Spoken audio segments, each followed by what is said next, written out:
In this video, we're testing the curve capabilities for the most common couplers and laying curved yard tracks.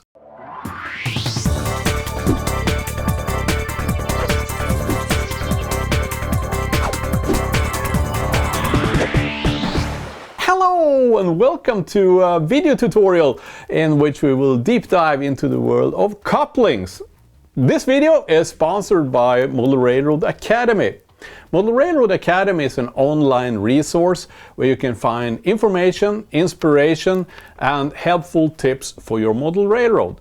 It's also a community of like-minded, knowledgeable members who share information and tips which you can apply on your own layout. I've up till today made an excess of 50 videos for Model Railroad Academy to help you stay inspired. Right now they have a deal, so the first 1,000 of you viewers clicking the link, I put up a link here, and become premium members at only US dollars $149. So get over there, set up a premium membership on Model Railroad Academy. Here we're gonna move forward, checking out the, I would say, most common type of couplings if you're running European themed model railway. We're going to compare that with a Kadee coupling, which I think is probably the best coupling system in the world for shunting and switching activities. I will not go into depth about the Kadee coupling here. I have again made a video on Model Railroad Academy where I cover every aspect of that. So if you're interested in that, join Model Railroad Academy and check that out. Now here we're going to focus on European couplings and especially those couplings valid for Marklin users. So let's get to it. This is the standard type coupling which typically comes with the cars when you buy them. It's a coupling with integrated hook and loop.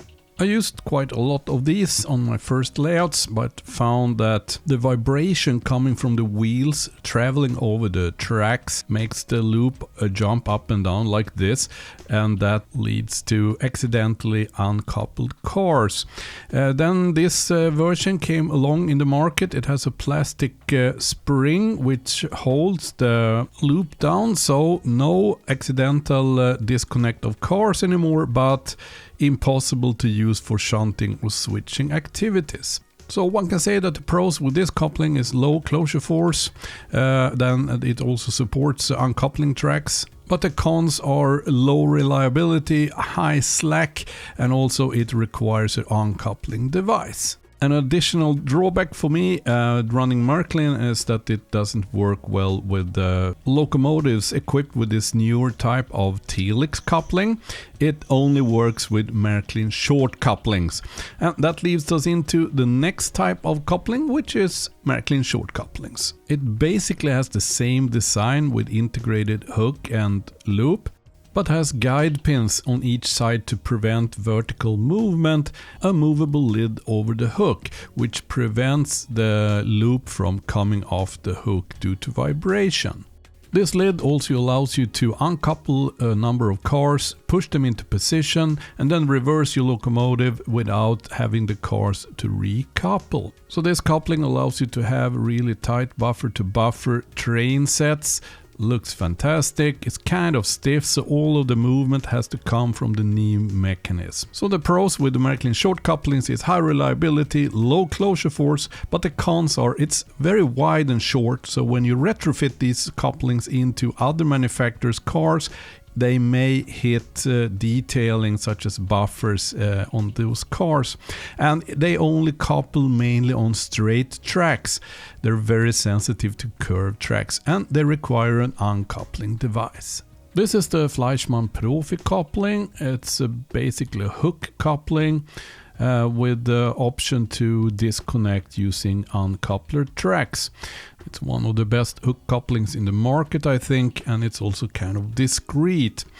Once coupled together, it offers very low slack, meaning that the cars do not move back and forth all that much. And it's a really high reliability coupling, but the cons with this one is that it's It's a bit sensitive to poorly designed grades. It can accidentally uncouple, and also it's not optimal for shunting switching activities because it has a bit higher closing force. And its biggest pro is the simple car removal. And here I have the Kadee coupling. I've included this just for reference, since I think this is the best coupling in the market for shunting and switching activities. And as mentioned in the intro, I have made an extensive in-depth video about Kadee couplings currently available on Model Railroad Academy. Alright, so that was all the couplings. Now we're going to do testing here, trying to couple and uncouple at curved tracks. And we're starting with a curve radius of 2400 millimeter, which is by any measure a very wide curve radius. Here's the Marklin short coupling. It has no problem to connect with very low closure force. All of the couplings do very well at this curve radius. Let's go to half, 1200 millimeters.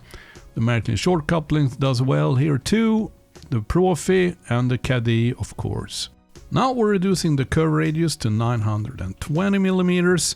And now these 120 millimeter long tank cars will no longer couple with Marklin short couplings. But if we change into a shorter freight car, this one's barely 90 millimeter, then no problem. Fleischmann Profi has no problem to connect at 920 millimeter, and the Kadee does a good job too. We're moving on to 720 millimeter curve radius, so even a sharper curve now. Here's the standard coupling.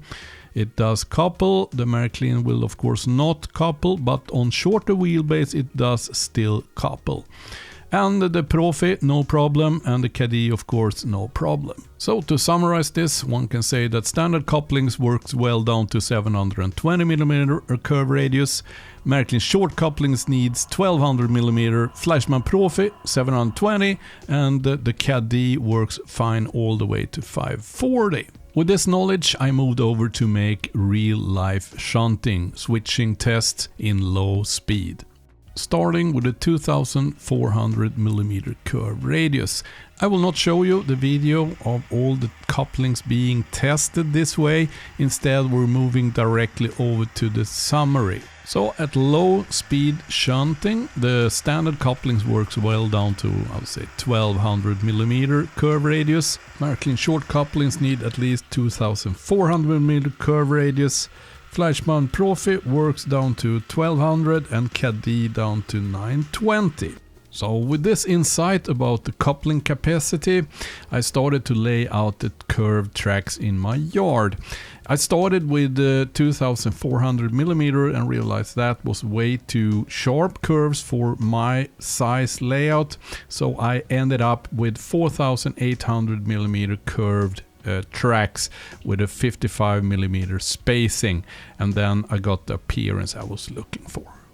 All right, so 4800 millimeters is the radius I've selected now for my main yard, and that would give me sufficient I would say margin down to the 2400 millimeter I've tested as a minimum radius for 100% reliability in shunting and switching with the Marklin short couplings. But of course, you know, if you have a smaller layout, shorter layout, this one's 6 meters long, then the curve radiuses need to maybe go tighter, and then you know, you have the data here in this video of how tight you can go without risking problems with with your shunting activities due to couplings. Or you can change coupling to couplers, which actually does the work for the curve radius you have to choose for your layout. Thank you very much for watching this video. I hope you have some takeaways from it. I realize that this is an ultra nerd level video, and it has been on the wish list from the patrons for a while. So I hope this is useful for you viewers. If you have use for the information provided in this video, please get over to Patreon, set up a support account there from $1 to $4, $20 per month, or make a one-off donation using the PayPal dialog found in the video description below. And if you're not yet a subscriber to the channel, subscribe, enable that little bell, and you will get a notification once next video gets published. Until that happens, see ya!